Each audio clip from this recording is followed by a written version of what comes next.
Le régime de l'erreur se divise en deux catégories. L'erreur simple, également dite spontanée, et l'erreur dolosive, provoquée par le co-contractant. Dans le premier scénario, vous trébuchez après avoir pilé sur votre propre lacet. Dans le deuxième scénario, une personne vous fait une jambette. Bien qu'il s'agisse de deux situations différentes, il existe plusieurs interactions entre ces deux vices de consentement. L'erreur simple peut vicier le consentement d'un seul contractant ou encore vicier le consentement des deux co-contractants. Si le consentement des deux contractants est vicié, chacun d'eux pourra alors demander la nullité du contrat. Dans un tel scénario, puisque les deux parties se sont trompées, elles seront sans doute d'accord pour annuler le contrat, ce qui pose alors peu de difficultés.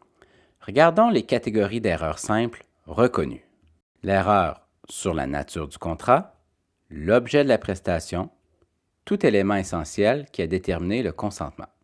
Une personne croit acheter un bien alors qu'il s'agit plutôt d'une location.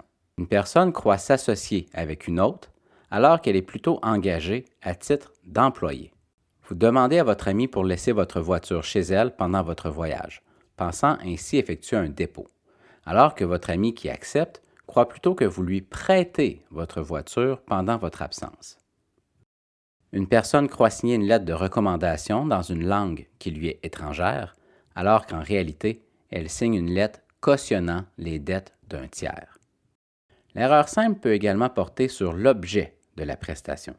Un cultivateur veut acheter de l'engrais alors qu'on lui vend de l'herbicide à la place. Un vendeur pointe sa voiture verte à vendre et l'acheteur croit acheter l'autre voiture verte.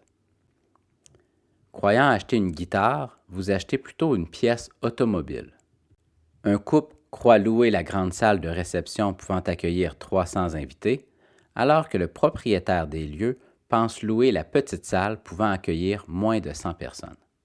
Votre entreprise de nettoyage est engagée afin de nettoyer toutes les fenêtres de l'immeuble. Alors que vous croyez devoir nettoyer les fenêtres intérieures, le client souhaite plutôt le nettoyage des fenêtres extérieures. Enfin, l'erreur peut également porter sur tout élément essentiel qui a déterminé le consentement. Cette dernière catégorie se divise en deux. Ainsi, l'erreur peut porter sur un élément objectivement essentiel ou sur un élément subjectivement essentiel. La distinction est importante puisque s'il s'agit d'un élément objectivement essentiel, l'obligation de s'informer sera moins onéreuse. À l'inverse, s'il s'agit d'un élément subjectivement essentiel, une partie doit s'informer davantage, notamment en questionnant son co-contractant à ce sujet. La distinction entre un élément objectif ou subjectif peut faire l'objet de débats. Ainsi en est-il d'une mort violente dans la maison vendue. Pour certains, il s'agit d'un élément objectif que tout acheteur devrait savoir, alors que pour d'autres, cela n'a pas d'importance. Regardons deux exemples d'éléments objectivement essentiels. Le vendeur indique que le terrain fait 100 000 pieds carrés, alors qu'après la vente, le bornage révèle qu'il en fait 99 990 pieds carrés. En raison des exigences municipales, l'acheteur ne peut tout simplement pas construire une maison sur le terrain. Or, il a été jugé que la possibilité de construire une maison sur un terrain vierge est un élément objectivement essentiel pour tout acheteur.